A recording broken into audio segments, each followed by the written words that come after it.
Hello and welcome to the wonderful world of old sheet music. I'm your host, Nicholas Carroll. Today I'm going to be talking about Cordoba from the Andalusia Suite by... Can't really read that, huh? I can't, but it does say on the inside. Ernesto Luciano. So, Ernesto Luciano is a Cuban composer.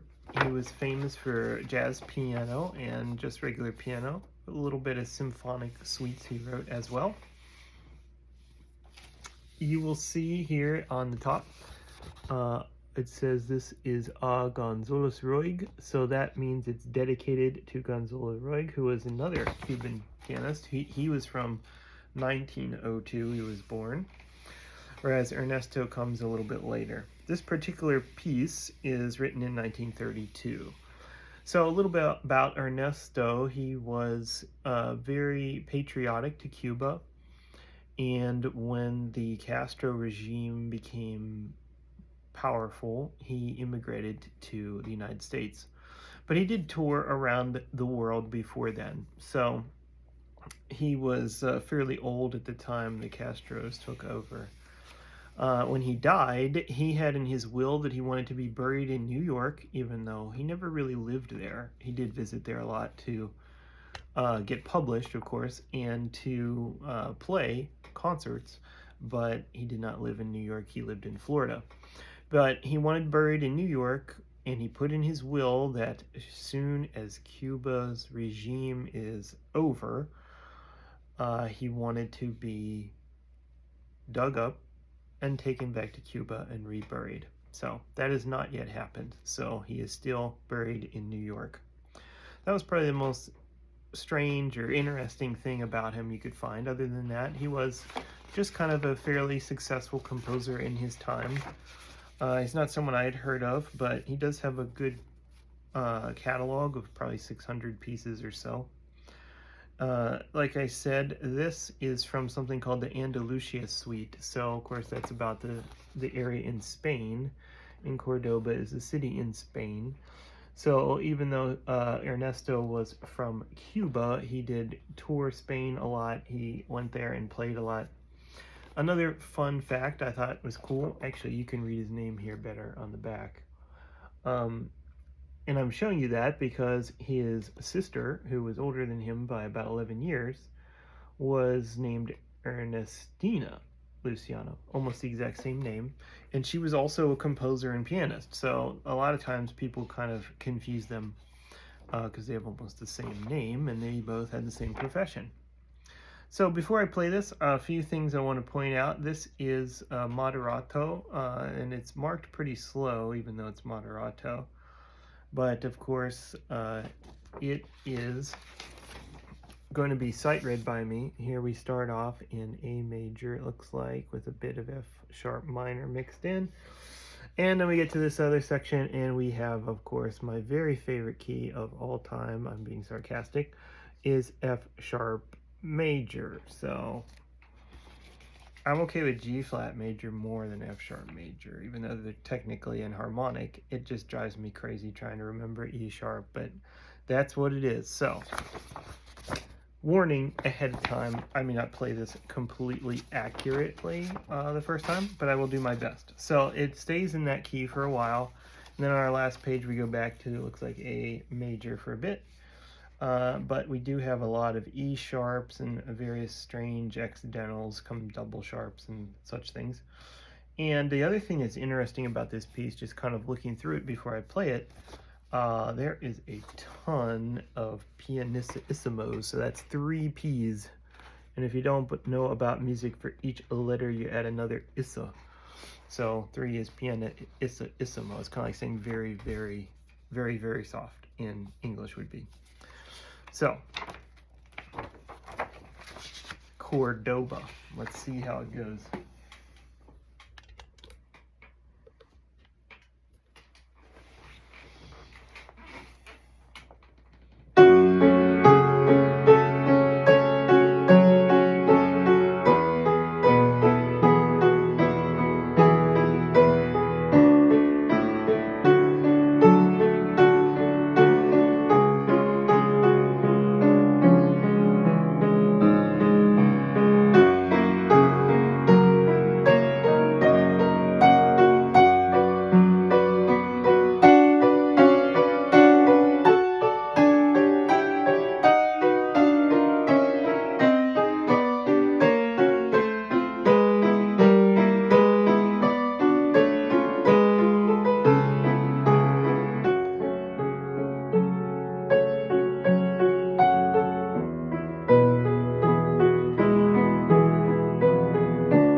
And there you have it, Cordoba.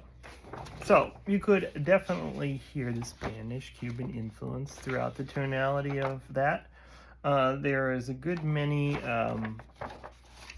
chromatic passages, you could call it, and you could probably hear some of those where luckily for me, I recognized that they were kind of chromatic, so all the extra double sharps and such things didn't throw me off as much as I thought they might when I was looking at it before I played it.